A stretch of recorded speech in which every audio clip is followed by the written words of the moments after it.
السلام علیکم ورحمۃ اللہ وبرکاتہ۔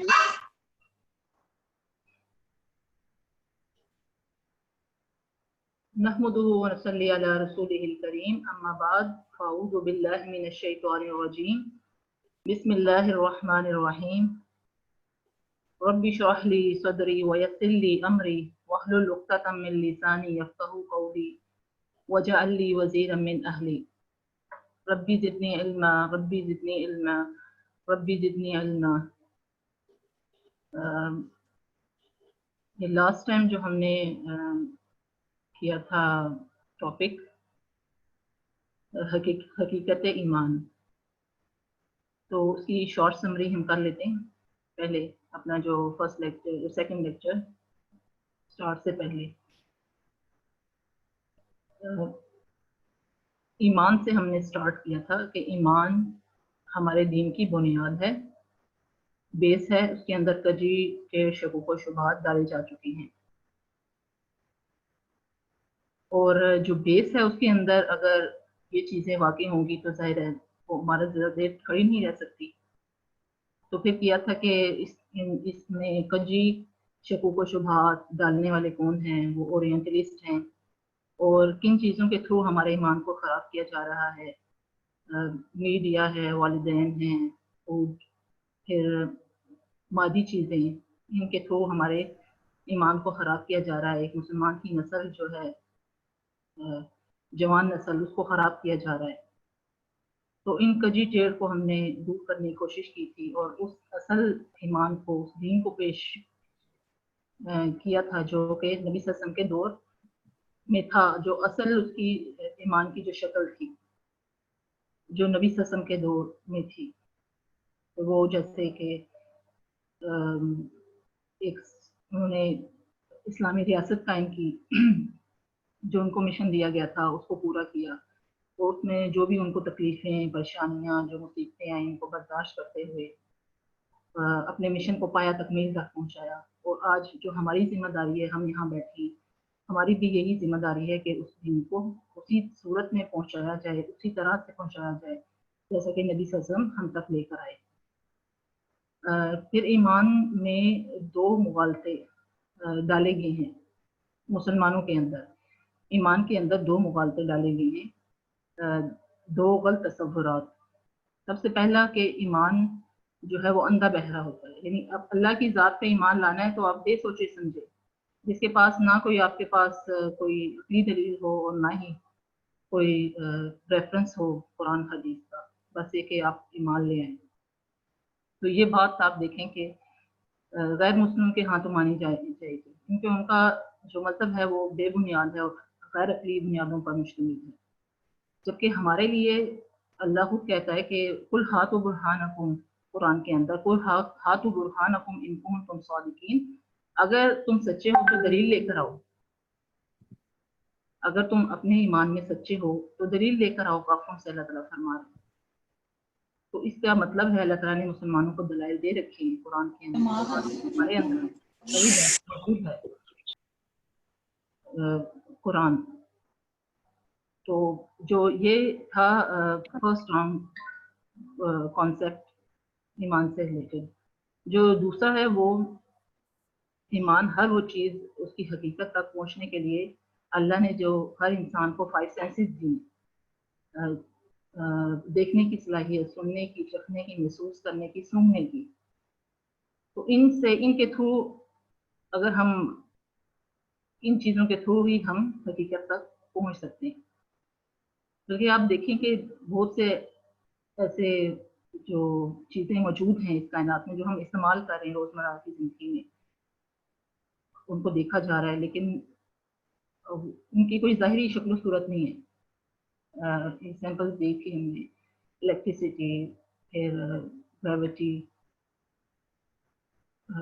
یہ چیزیں جو ہیں، پھر یہ سگنل، موبائل فون پہ آنے والے سگنل، ان کی کوئی ظاہری شکل و صورت نہیں ہے، اور نہ ہی ہم ان کو اپنی بات سے جان سکتے ہیں، لیکن ہمارا ایمان و یقین ہے کہ یہ چیزیں موجود ہیں اس کائنات کے اندر۔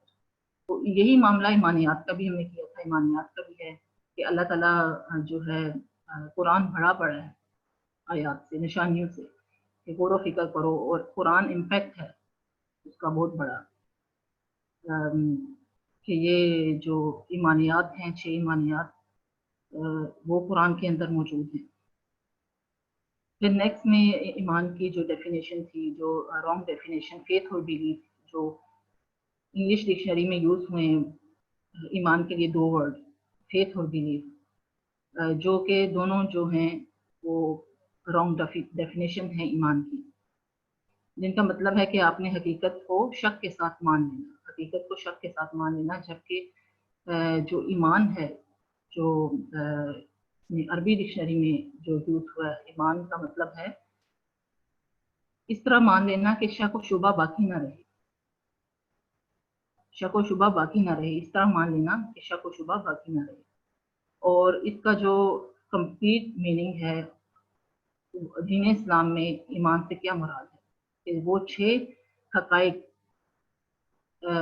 ایمان مفصل کا جو ترجمہ ہے آمنت باللہ و ملائکتہ و کتبہ و رسلہ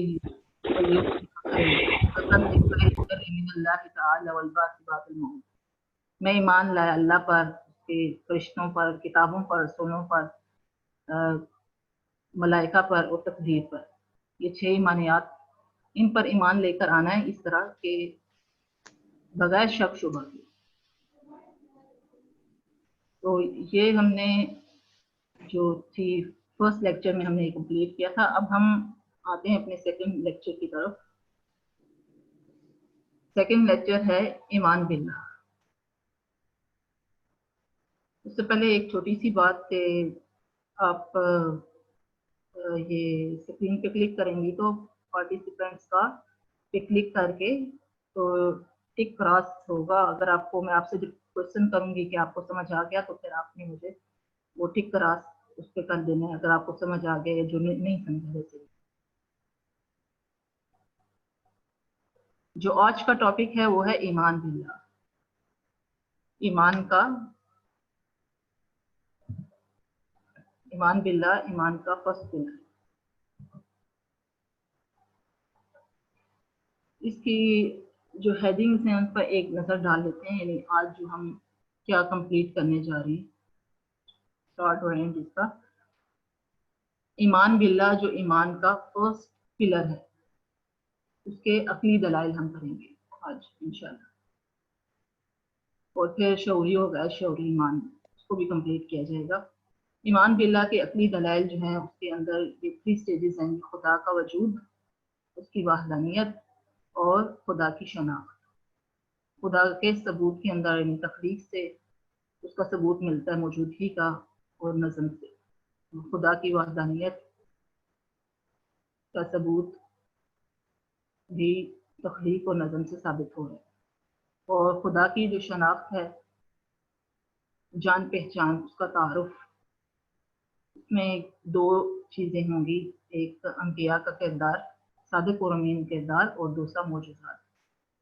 پھر لاسٹ میں شعوری ہوگا، شعوری ایمان میں فرق، اس کے ذرائع، فرق اور میننگ، یہ کمپلیٹ کریں گے ہم انشاءاللہ۔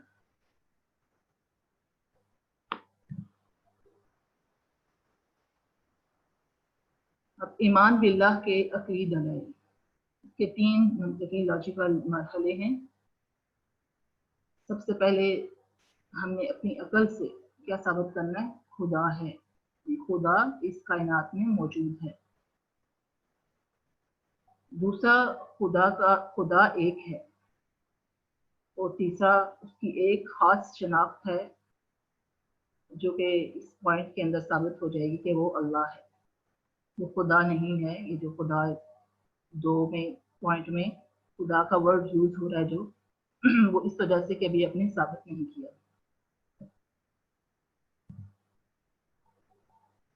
تو یہ تیسرے پوائنٹ میں اس کی شناخت، اس کی جان پہچان، اس کا تعارف، یہ چیزیں واضح ہو جائیں گی تو پھر وہ جو رب جس پر ہم ایمان لے کر آئے وہ اللہ ہے، یہ ثابت ہو جائے گا۔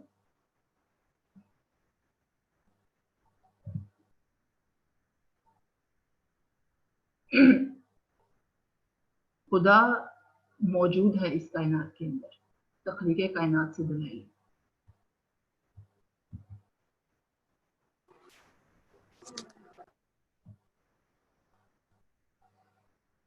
ہر شے جو کسی خاص وقت کے بعد وجود میں آئے مخلوق ہوتی ہے، اس کا کوئی نہ کوئی خالق ضرور ہوتا ہے۔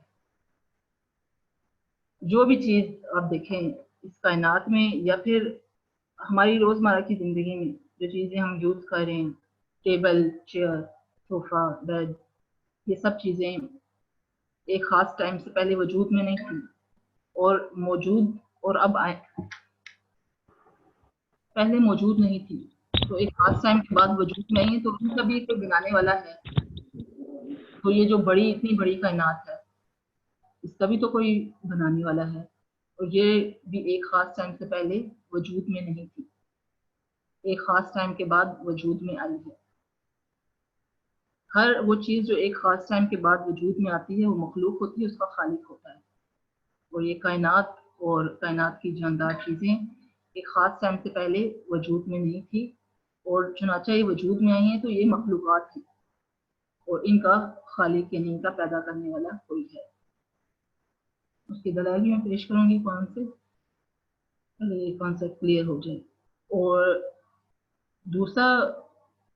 دوسری چیز جو خدا کے وجود کو ثابت کر رہی ہے وہ نظم ہے۔ کائنات کے اندر جو ڈسپلن ہے، کسی بھی مقام پر نظم بغیر کسی ناظم کے نہیں پایا جا سکتا، اور دیکھتے ہیں کہ کائنات میں بہت باریک نظم موجود ہے۔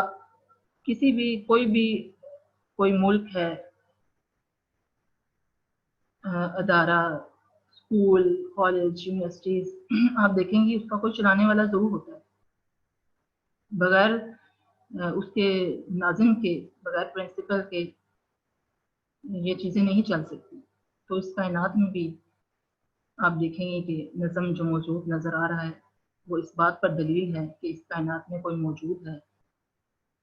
یہ نظم سے اس کی وحدانیت بھی واضح ہو رہی ہے اور اس کا وجود بھی، دونوں چیزیں واضح ہو رہی ہیں۔ اور ریفرنس کے طور پہ یہ آیات ہے پیش کرنے کے آپ کے سامنے، جو خدا کا وجود ہے اس کا ثبوت تخلیق سے اور نظم سے ہو رہا ہے۔ اس میں جو آیات ہیں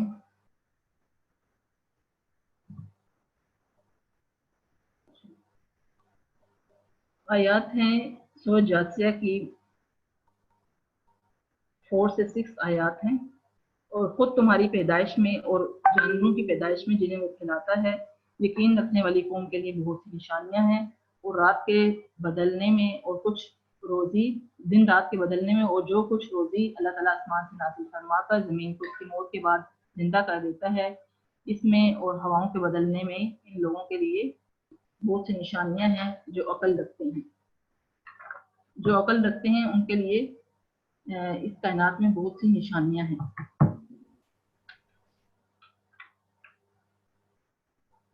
یہ سو واقعہ کی آیات ہیں 57 سے 59 تک۔ نحن خلقناکم فلولا تصدقون افرأیتم ما تمنون انتم تخلقونہ ام نحن الخالقون، ہم نے ہی تمہیں پیدا کیا ہے تو کیوں تصدیق نہیں کرتے؟ اچھا پھر یہ تو بتاؤ جو منی تم ٹپکاتے ہو، کہ اس کا انسان تم بناتے ہو یا اس کے بنانے والے ہم ہیں۔ تو واقعہ کی 63 64 یہ دو آیات ہیں۔ افرأیتم ما تحرثون انتم تزرعونہ ام نحن الزارعون، اچھا پھر تم یہ بتاؤ کہ تم جو کچھ بوتے ہو اسے تم ہی اگاتے ہو یا اس کے اگانے والے ہم ہیں۔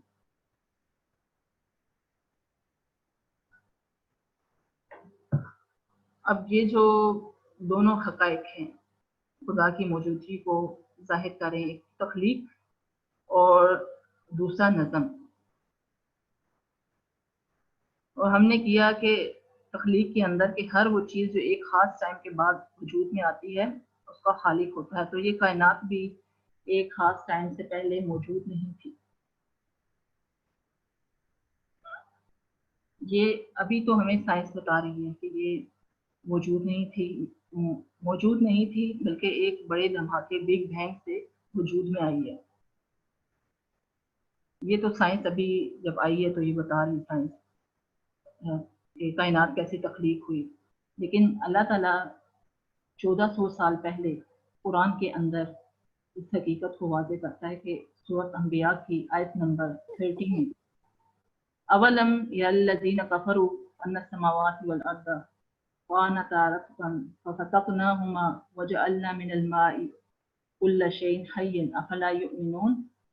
کیا کافروں نے نہیں دیکھا کہ آسمان اور زمین دونوں ملے ہوئے تھے، تو ہم نے جدا جدا کر دیا اور تمام جاندار چیزیں ہم نے پانی سے بنائی، کہ یہ لوگ ایمان کیوں نہیں لاتے۔ اب اللہ تعالیٰ 1400 سال پہلے فرما رہا ہے کہ یہ آسمان اور زمین ملے ہوئے تھے، ایک اس میں ڈراٹ میں بند تھے جس کے پھٹنے سے یہ کائنات بنی ہے۔ اور یہ آپ سے ویڈیو بھی شیئر کی میں کروں گی، یہ تخلیق کائنات کے بارے میں پہلی ویڈیو جو کہ مریم اس کو ایکسپلین کریں گے اس ویڈیو کو۔ یہ میں اسٹارٹ کرتی ہوں۔ طیب آپ بھی پلے کرنے سے پہلے اگر ویڈیو کو روک لیں تھوڑی دیر، میں ایک چیز ان کو سمجھا دوں۔ جی جی۔ السلام علیکم ورحمۃ اللہ۔ تو جیسا کہ آپ لوگوں نے دیکھا کہ جدید ٹیکنالوجی اور سائنسدان نے جو ہیں انہوں نے یہ بات دریافت کر لی ہے کہ کائنات جو ہے وہ ابدی نہیں ہے، وہ ایک خاص مقرر وقت پر کائنات کا وجود میں آئی اور اس کے بعد اللہ سبحانہ تعالیٰ نے اس کو اس کی جو شکل ہے وہ دی۔ لیکن یہاں اب دو سوال پیدا ہوتے ہیں کہ سائنسدانوں کو کیسے پتہ چلا کہ کائنات وجود میں آئی ہے، مطلب ہم تو کائنات میں ایک ذرے کے برابر ہیں۔ اور دوسرا سوال جو پیدا ہوتا ہے، اگر ہمیں پتہ لگ بھی گیا کہ وہ وجود میں آئی تو سائنٹیفکلی کیسے آئی۔ اس ویڈیو کو دیکھنے سے پہلے ان دو سوالات کا جواب ہم لوگ جانیں گے۔ پہلی بات تو یہ کہ سائنسدانوں نے اپنے جو ریڈیو سگنلز ہوتے ہیں، جو اپنی ٹیلیسکوپس جس کے ذریعے وہ کائنات یا خلا میں دیکھتے ہیں، ان کا رخ انہوں نے کائنات کے کونوں کی طرف کیا اور فزکس کی تھیوریز سے اور فارمولا سے انہوں نے نکالا، اور انہیں پتہ لگا کہ جو بھی سگنل وہ کائنات میں دور دور تک بھیجتے ہیں، جب انہیں وہ ڈیٹا واپس ملا انہیں پتہ لگا کہ کائنات ہماری مسلسل ہر سیکنڈ ہر منٹ وسیع سے وسیع ہوتی جا رہی ہے۔ وہ ایک جگہ بس ایک سائز کی کھڑی بھی نہیں ہے بلکہ وسیع سے وسیع ہوتی جا رہی ہے۔ آپ لوگ تصور کریں کہ جیسے ایک غبارہ ہو جس میں آپ ہوا بھر رہے ہیں اور وہ ہر سمت سے پھولتا جا رہا ہے اور بڑھتا جا رہا ہے۔ سائنسدانوں نے دریافت کیا کہ ہماری کائنات اسی طرح بڑھتی جا رہی ہے۔ تو سوال ان کے دماغ میں پیدا ہوا کہ اگر ہر لمحے کے ساتھ ٹائم کے ساتھ کائنات بڑھتی جا رہی ہے، ہم ٹائم کو ریورس کریں گے، جب پہلے 2-3 سیکنڈ تاریخ کے جب شروع ہوئے تھے تو اس وقت تو پھر کائنات نہ ہوئی، وہ اپنے اندر لپٹی ہوئی۔ یہ وہ مومنٹ ہے جب اللہ سبحانہ و تعالیٰ نے اپنی جو علیم الحکیم ہے اپنی حکمت میں کن فرمایا، اور وہ بگ بینگ، وہ جو بڑا دھماکہ ہوا جس کا ابھی آپ ملاحظہ کریں گے، جس سے کائنات وجود میں آئی۔ جیسا کہ آپ یہ ویڈیو میں دیکھ رہے ہیں کہ یہ it's completely black right now, یہ اسی طرح تھا، نہ کائنات تھی، کچھ بھی نہیں تھا۔ پھر اللہ سبحانہ تعالیٰ نے فرمایا کن، اور اب آپ دیکھیں گے فیکون، کیسے کمپیوٹر سے انہوں نے جنریٹ کر کے ہمیں دکھایا کہ کائنات اس طرح وجود میں آئی۔ طیب آپ بھی پلیز۔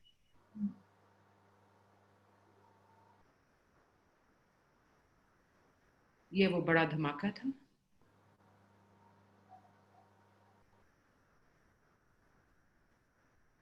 اب آپ جیسے دیکھ رہی ہیں یہ جو چیزیں آپ کی طرف اڑ کر آ رہی ہیں ان کو کہتے ہیں گیلیکسیز۔ یہ نظام شمسی جو ہوتے ہیں یہ ان کے مجموعات ہوتے ہیں۔ اگلی ویڈیو میں ہم اپنی گیلیکسی کو بھی دیکھیں گے۔ جیسا کہ اب آپ دیکھ رہی ہیں یہ آہستہ آہستہ بس پھولتی جاتی پھولتی جاتی پھولتی جاتی اور ایکسپینڈ کرتی جاتی۔ جب آپ سارا کچھ یہ سمجھ لیتے ہیں تو آپ کو سمجھ آتا ہے کہ اگر یہ چیز کہیں سے شروع ہوئی ہے تو اس کا شروع کرنے والا، اس کا خالق کوئی ہے۔ اگلی ویڈیو پہ چلتے ہیں۔ جیسا کہ طیبہ آپی نے ہمیں بتایا کہ پہلی دلیل تو یہ ہوگی کہ کائنات کی تخلیق ہوئی، دوسری یہ کہ اس کائنات میں ایک نظم ہے۔ یہ نہیں کہ یہاں پہ it is chaos and destruction، یہاں پہ پورا ایک سٹرکچر ہے، ایک بہت متوازن باریک نظم ہے۔ اب جیسے کہ آپ اس ویڈیو میں دیکھیں گے کہ اللہ سبحانہ و تعالیٰ نے دو طرح کی سرحدیں ہمارے لیے رکھ دی ہیں، ایک عظیم سے عظیم تر سرحد ہے، بڑی سے بڑی سرحد ہے، اور ایک چھوٹی سے چھوٹی ترین سرحد ہے، اور انسان کو اس کے درمیان میں رکھ دی، جو کہ ہمارے زندگی کے مقصد کی ایک دلیل ہے، لیکن ہم اس کی بعد میں بات کریں۔